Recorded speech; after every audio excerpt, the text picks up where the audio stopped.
النهاردة أنا بكلم الناس اللي عايزة تعمل عملية شد الوجه وخايفة. الحقيقة إن أكتر أسباب كانت ممكن تخليكي أو تخليك خايف من عملية شد الوجه تقريبا خلاص اتحلت. أكتر مشاكل كانت بتخلي الناس خايفة من عملية شد الوجه اتحلت بالتقنية الجديدة عملية شد الوجه العميق. أكتر حاجة الناس كانت بتخاف منها وكتير بتسألني عليها: ملامحي هتتغير؟ وهل شكلي هيبان مش طبيعي يا دكتور بعد العملية؟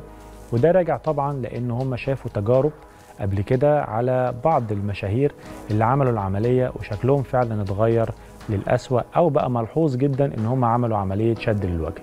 الحقيقة تقنية شد الوجه العميق بتشتغل على كل محاور الجلد والعضلات، وده بيخلينا نقدر ندي شيب طبيعي من أول الرقبة مرورا بتحديد الفك، نمر على منطقة العين وكمان منطقة الحاجبين والجبهة.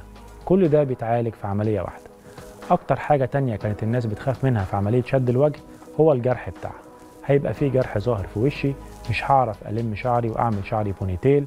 أنا كرجل شعري قصير الجرح هيبان في وشي، وده هيبان لكل الناس إن أنا عملت عملية شد الوجه.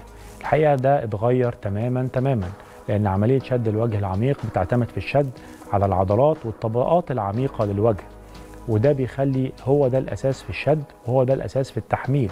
يعني الجلد مفيش عليه أي تراكشن، مفيش عليه أي شد، وبيتاخد في أماكن مخفية الجرح بتاعنا.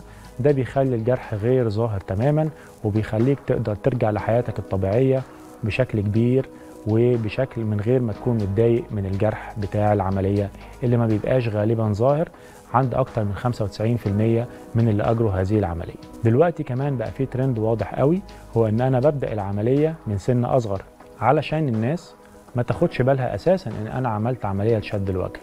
وده بيخلي الناس تبدأ العملية من سن أصغر بكتير لأنها مش خايفة من أثر الجرح، وبتواجه المجتمع من غير ما يظهر أساسا إن هي عملت عملية شد وجه، ومن غير ما تلجأ لإجراءات زي البوتوكس والفيلر بشكل زيادة عن اللزوم يغير من ملامح الوش ويعرض الوش بشكل كبير.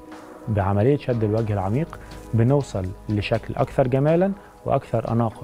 Slimmer and more beauty.